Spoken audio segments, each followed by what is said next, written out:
My name is Aria, and until a few months ago, I thought my life was exactly the way I had always dreamed it would be. I was 26, happily married, living in a warm little apartment filled with soft yellow lights, scented candles, and laughter that usually belonged to me, my husband Ethan, and my best friend Lena. I trusted those two more than anyone else in the world. And in the end, they were the ones who broke me. But before I tell you how everything shattered, I need to take you back to the moment where the cracks first started appearing, so small, so silent, that I didn't even notice them at first. When I opened the door for her, she looked nervous, like she had been caught doing something she shouldn't.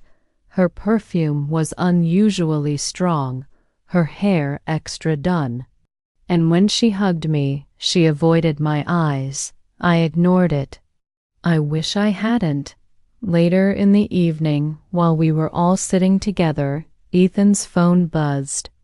I didn't care usually, but the way he grabbed it too quickly made my stomach twist. He read the message, cleared his throat, and said, "Oh, it's work," but his eyes didn't match his voice. And then my gaze shifted toward Lena, who suddenly looked tense, as if a single breath could shatter her. She bit her lip, and her fingers trembled slightly as she picked up her glass of water. My heart whispered something I didn't want to hear. Something is wrong. For the next few days, Ethan became distant. He stayed late at work, always stepped outside to take calls, and kept his phone locked, something he had never done before. One night, I woke up around 2 a.m. and saw him sitting on the couch in the dark, texting. When he noticed me standing there, he jumped like a guilty child and mumbled something about being unable to sleep. His eyes wouldn't meet mine. And the worst part? Lena suddenly stopped coming over. She avoided my calls. She replied late. She said she was busy, yet her social media showed her out, dressed up, smiling at places she used to go with me. Something inside me cracked.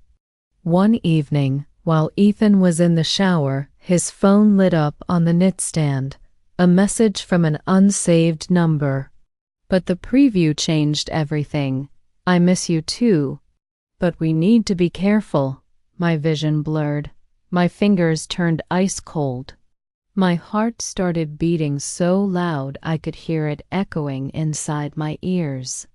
With shaking hands, I unlocked his phone using the pattern I still remembered, one he must have forgotten to change.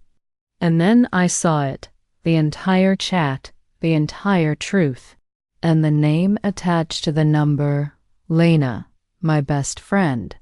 My sister in every way except blood. They weren't just talking. They weren't just flirting. They were planning. They were meeting. They were laughing at me. My world didn't just break. It exploded. I don't remember how long I stood there staring at Ethan's phone. Minutes, maybe hours.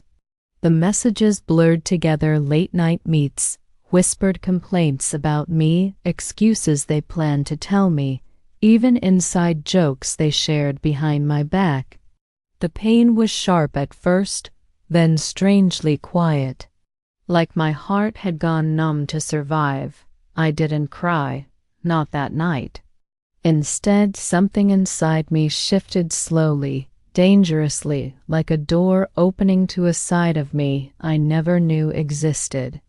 A calm I had never felt before washed over me. A calm that only comes when a woman stops loving and starts seeing. And when a woman starts seeing clearly, no one survives her truth. The next morning, I acted normal, almost too normal. I made breakfast, played soft music, pretended to scroll casually on my phone. Ethan walked into the kitchen looking tired, hair messy, shirt half tucked. He kissed my cheek, and for the first time in 3 years, I didn't feel anything. Not anger, not sadness, nothing. Just emptiness, the kind that prepares you for war. "Everything okay?" he asked, probably sensing something off. I smiled gently. Perfect. He believed me.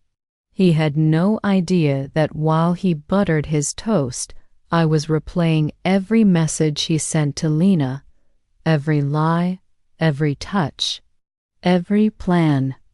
By the time Ethan left for work, I knew exactly what I had to do.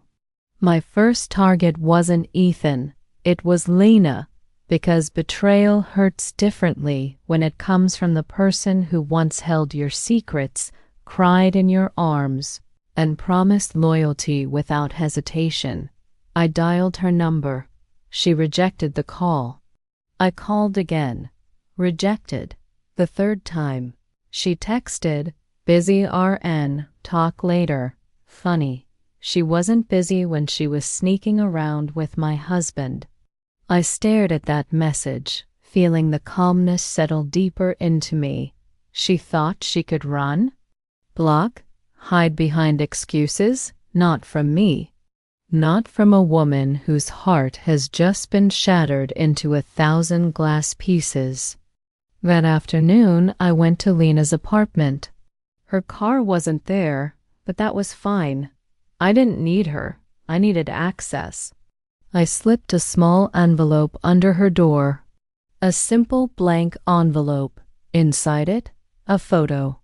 A single screenshot from the messages between them. Just one. The one where she wrote, "I can't wait till she finds out and we're finally free." I selected this one on purpose, not to accuse her, not to confront her. Not yet, but to shake the ground under her feet. To let her know someone was watching. Someone knew. Someone wasn't afraid anymore. The silence that would follow, I knew it would terrify her more than any confrontation ever could. And that was exactly what I wanted. I went home and waited. By evening, Lena still hadn't replied.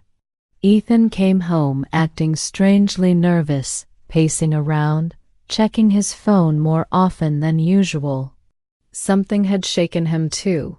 Maybe Lena told him, maybe she didn't. Either way. They were rattled. Good. They should be. During dinner, Ethan kept glancing at me, as if searching for clues in my face. "Aria, you're quiet today." I looked up and gave him the softest smile I could muster. "I was just thinking," I said. "About what?" "About how people always think they're smarter than they really are." The fork in his hand froze. His eyes flickered with fear. For a moment, I thought he might confess, but he didn't. Cowards don't confess unless cornered. And I wasn't going to corner him. Not yet, because if a truth is revealed too early, it loses its power. I wanted him terrified. I wanted Lena terrified. And most importantly, I wanted both of them to destroy themselves before I even lifted a finger. That night at 1:12 a.m., Ethan's phone buzzed beside him. He didn't wake up, but I did. I picked up the phone and saw Lena's message flash across the screen. "Did you send that envelope? I think she knows. We're dead if she does." And then another one. "Ethan, answer me." She's not stupid. A smile crept onto my face. For the first time since my heartbreak began, I felt powerful.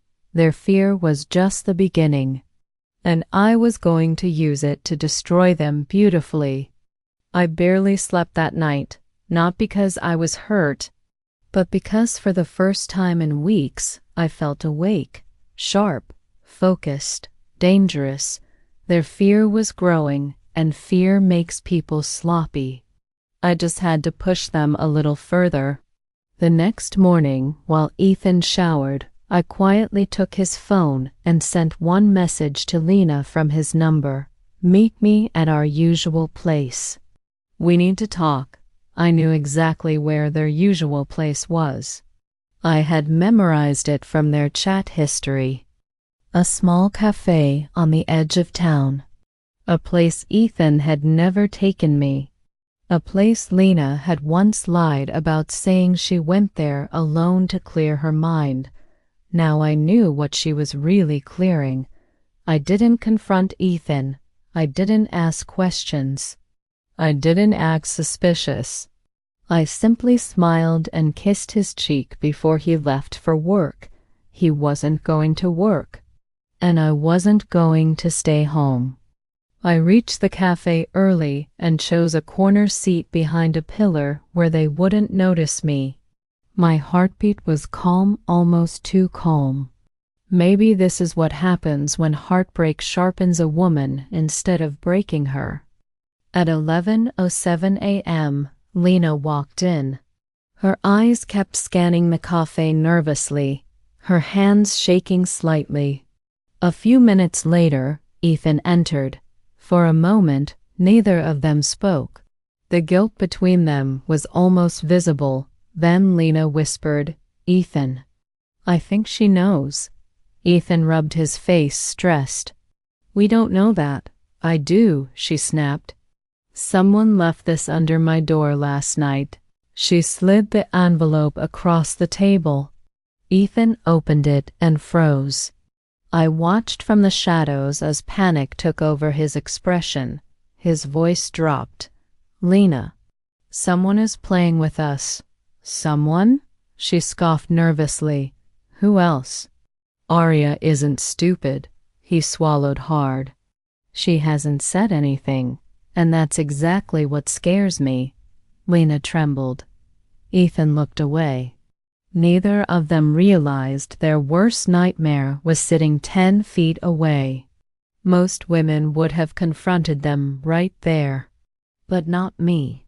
No. I wanted them to drown in their own guilt before I even spoke a word. I pulled out my phone and texted Ethan, "Hope your meeting is going well." I watched him read the message. His blood drained from his face. Lena grabbed his arm, whispering harshly, "She knows. Ethan, she knows." He tried to stand. "I need to talk to her." "No," she hissed. "If she finds out we've been?" "We've been." She couldn't even complete the sentence. I wanted to laugh. They didn't even have the courage to admit their own betrayal out loud. Their fear was sweeter than any revenge I could have planned. Right when they were breaking down, the cafe door opened. I stepped out from behind the pillar, slow, calm, unbothered. The entire world seemed to freeze. Ethan stood up abruptly. Arya, what are you doing here?" Lena's face turned white. I smiled politely. "Oh, don't let me interrupt." "Please, continue." Everyone in the cafe turned to look. They both sat there, speechless, caught like children stealing candy. I walked up to their table, pulled out a chair, and sat down gracefully. Then I placed a small voice recorder on the table. Ethan's eyes widened. Lena choked on her breath. "Talk," I said softly. "I'm listening," Lena stammered. "Arya." It's not what you think?" "Oh?" I raised an eyebrow. "Then please, explain what I should think." Silence. Only their fear spoke. Finally, Ethan broke down. "Arya, I'm sorry. I messed up. I didn't mean for any of this to happen." "Didn't mean?" I repeated coldly. "Is that what betrayal feels like? An accident?" His eyes filled with panic. "Please, let me explain." I leaned back calmly. "I already know everything." Lena began crying. Fake tears. I didn't flinch. "You broke my heart. I said softly, looking at both of them. But you know what? I'm glad. They looked shocked. Because they didn't expect strength, they expected me to fall apart. People were watching, phones were out, whispers filled the room. I tapped the recorder. I just wanted proof, I said. And now I have it. You can't do this. Ethan's voice shook. I'm not doing anything, I smiled. You did. Then I stood up. Lena reached for my hand pathetically. Aria, please. We were stupid. I pulled my hand away. No, you were selfish. And now you get to live with the consequences, she sobbed. Ethan looked destroyed. I didn't need to scream. I didn't need to fight. My silence was louder than any revenge. Before walking out, I said one last thing. Don't worry. I'm not here to take revenge. Life will do that for me.